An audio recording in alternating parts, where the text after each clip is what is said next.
آپ لوگوں کی طرف سے سوال یہ آ رہا تھا کہ اس سال 2025 میں ہمیں محرم کا روزہ کون سے دن اور کون سی تاریخ میں رکھنا ہے۔ میں انشاءاللہ اس کا دن اور اس کی تاریخ آخر میں بتاؤں گا۔ سب سے پہلے میں یہ بتانا چاہتا ہوں کہ یہ روزہ ہمیں کیوں رکھنا چاہیے اور اس روزے کی فضیلت کیا ہے۔ 10 محرم کو عاشوراء کا دن کہتے ہیں، اور یہ روزہ رمضان کے روزے فرض ہونے سے پہلے فرض تھا۔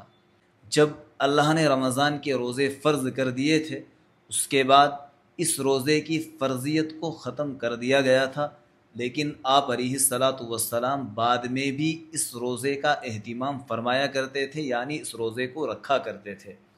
تو اس روزے کا رکھنا اللہ کے نبی صلی اللہ علیہ وسلم سے ثابت ہوا، یہ روزہ سنت ہے۔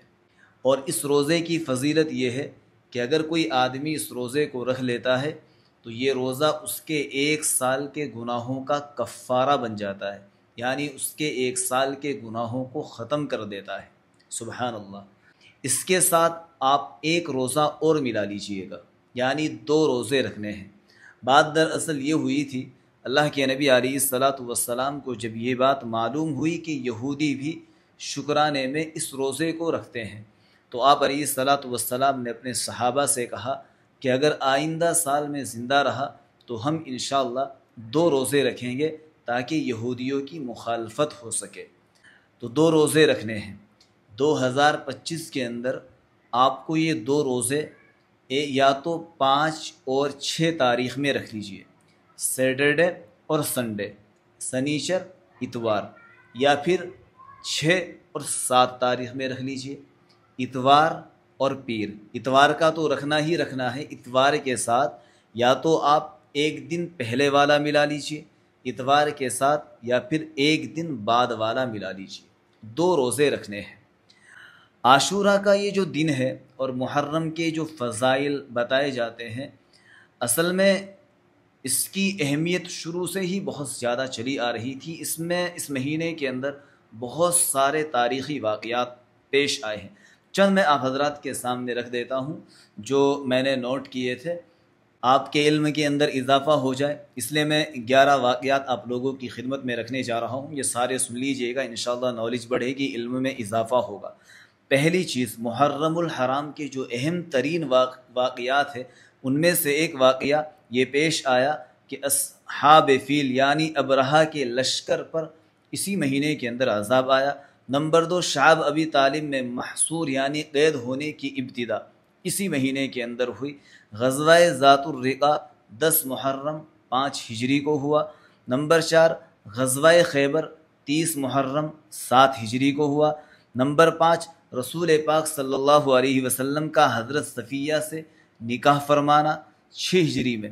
نمبر 6، نبی پاک صلی اللہ علیہ وسلم کا مختلف بادشاہوں اور سرداروں کی طرف دعوتی خطوط ارسال کرنا۔ نمبر 7، جنگ قادسیہ 14 ہجری میں۔ نمبر 8، رسول پاک صلی اللہ علیہ وسلم کی باندی اور صاحب زادی رسول ابراہیم بن محمد رسول اللہ صلی اللہ علیہ وسلم کی والدہ حضرت ماریہ قبطیہ رضی اللہ تعالی عنہ کی وفات 16 ہجری میں۔ نمبر 9، حضرت عمر رضی اللہ تعالی عنہ کی شہادت۔ نمبر 10، حضرت عثمان رضی اللہ تعالی عنہ کی خلافت کی ابتدا 4 محرم 24 ہجری۔ نمبر 11، واقعہ کربلا اور حضرت حسین رضی اللہ تعالی عنہ کی شہادت کا سانحہ 10 محرم 61 ہجری۔ تو اتنے سارے تاریخی واقعات اس مہینے کے اندر پیش آئے ہیں۔ تو یہ مہینہ پہلے سے ہی بہت سارے اپنے اندر تاریخی واقعات کو لیے ہوئے ہیں، لہٰذا ایک بات ضرور یاد رکھیں، حضرت امام حسین رضی اللہ تعالی عنہ کو اور آپ کے اللہ کے رسول صلی اللہ علیہ وسلم کے خاندان کو زیادہ سے زیادہ درود پاک پڑھ کر بخشے، ان کو اپنی دعاؤں میں یاد رکھے، اور ان کے لیے اپنے دل میں ایک غم تو ضرور رکھنا چاہیے کہ بھئی جن ظالموں نے ان کے ساتھ یہ کیا تھا، بہرحال اللہ نے ان کو عبرت کا نشان بنا دیا ہے۔ تو میں ایک بار پھر بتا دوں، اس کی نیت آپ کو نفلی روزے کی کرنی پڑے گی 10 محرم کی، اور اس کے ساتھ ایک روزہ اور ملا دیجیے گا۔ شکریہ۔